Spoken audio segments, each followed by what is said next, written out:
Hello, this is David Heine. Amsterdam is a city known for its canals and for its beautiful canal houses. Today we're in one of the few houses that can be visited by the public. It is operated under the auspices of the Amsterdam Historical Society, and we're here to talk with curator Herbert Vreeken. Herbert, could you tell me a little of the history of this house? Well, the house was built in the late 17th century, and it was the last part of the concentric row of canals that was filled in those decades. And for ages it was the home of illustrious people, burgomasters, regents, rich merchants. And in the 19th century the last inhabitants donated it to the city of Amsterdam to make it a museum, the Willet-Holthuijsen Museum. And the last residents that lived here had a large collection of art, and is that mostly preserved here? Yeah, for the most part it's preserved. It was the last will of Mrs. Willet. She died in 1895. Was that the house and its contents, and also the art collection of her husband, her late husband, would remain here in the house, and the house to become a museum with both their names attached to it. Herbert, could you tell me a little about the renovation of the last residents of this place, and what was their style? Well, the Willets resided here from 1861 onwards, and they decided to have the house redone in the fashion of that particular decade. That was the international Louis XVI style, originated of course in France. And the Willets traveled extensively to France. They had even a house, a mansion in near Paris. And so they redid the main rooms in the house in that fashionable Louis XVI style. You can see it in the ballroom, here in the corridor with the decorative panels hanging on the walls done by Paul Collin, French decorative painter, etc., etc. Now the lifestyle, I'm often curious about the lifestyle of these very wealthy people that live here. How did they carry on day-to-day life here? I mean, it's so big, it would seem you'd almost be lost in it. How did the life go?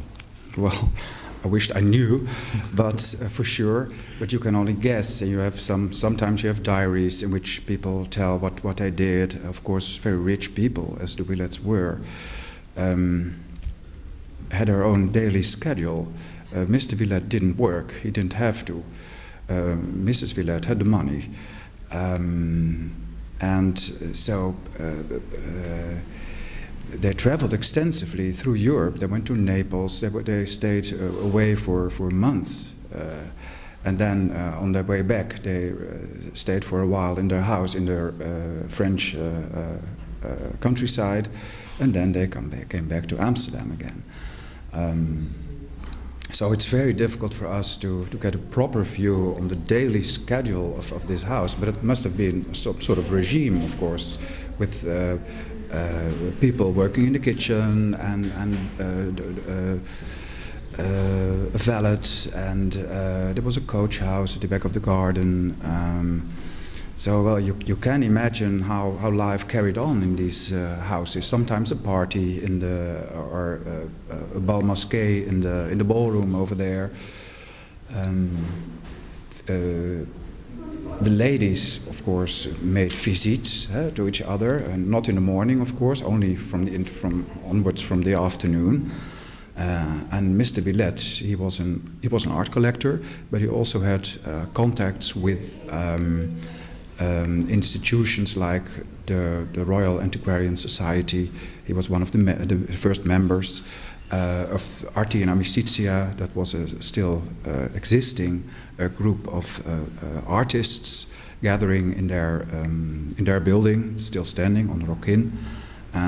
So he was especially interested in these and seen in these circles. Now you use the Willet-Holthuijsen Museum for special exhibits periodically. I think now you have one that is dedicated to glassware. Could you describe that a bit? Well, on the first floor, the main floor where we're standing now, were the main rooms. The first floor was reserved for private apartments of the family. Only the sleeping room has been preserved. The other rooms were a library of the Kunsthistorisch Instituut, the Art Historical Institute of the University of Amsterdam, from the 20s until 1962. So when the institute left the premises here, we had some rooms at our disposal, so we decided to use those rooms for temporary exhibits, which have a connection to important parts of the collection of Abraham Willet.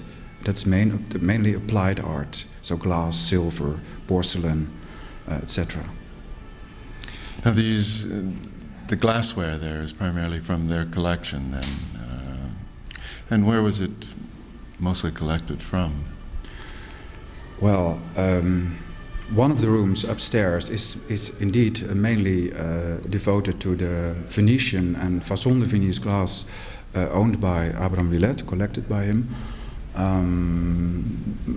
The other glasses come from the Amsterdam Historical Museum, which has of course strong connections to the old city institutions. So the House of the Lepers, the Almoner's House, the Civic Orphanage, the theater of the city, and almost all these institutions had glasses, and they are now in our collection. So you won't see in this house at this very moment only the glass owned by Willet, and even we shown at the moment some 19th and 20th century glasswork.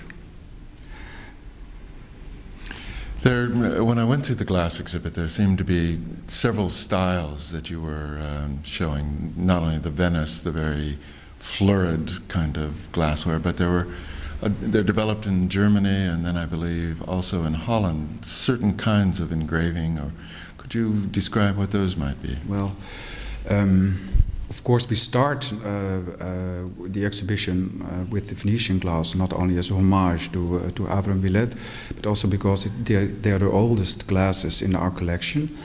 And of course, the roots of glassmaking in Europe are in Venice. So that's why we start one of the rooms with presenting Venetian and Venetian style glasswork. But also in Venice originated the art of engraving with a diamond point. So a small slice of a diamond in a holder, so you can actually draw or scratch into the surface of a glass. And that technique was brought to great height in Holland. For instance, we have glasses done in which show calligraphy. So you see beautiful texts engraved on the surface of the glass, and that's I think is typical Dutch attribution to a technique that was already known. And then there are, of course, other techniques. You can also stipple with the same tool in your hand, you know, the piece of diamond. Then you can stipple, so you don't scratch, you stipple. That's a very difficult technique. And the most glasses which are engraved that can be seen on this exhibition are done by a wheel. So it's a wheel engraved. And that's quite different from holding a diamond in your diamond point in your hand. From then you bring the glass, or you bring the two things together. And when you're using a wheel, small wheel and different thicknesses of wheels, actually it is an apparatus. More you bring it into movement with your foot, and so it's more mechanical. And for those mechanical processes, actually you need another type of glass. And then at the end of the 17th century, you get the English lead glass. And that's ideal for using the wheel technique, wheel engraving technique. So then at a sudden you see that Venetian glass isn't en vogue anymore. And at the end of the 17th century, of course it's still being made, but it gets coarser and coarser. And then in the 19th century, there come revival styles. But in the meantime, Bohemia and England, and also the Netherlands, make their own glass, which can be used, better adapted to newer techniques. So this exhibit will be here for how long? It will be seen until the 11th of April this year. So the people can not only come out and see a wonderful, sumptuous canal house, but they can also see a special exhibit at this point. And what are your hours here at the Willet-Holthuijsen? You can daily visit the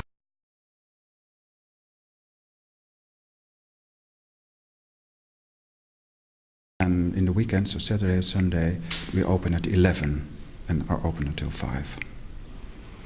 Well, thank you very much, Herbert, for telling us about the house today. And if you haven't come out to see anything like this, you should. It's a wonderful place. Thank you.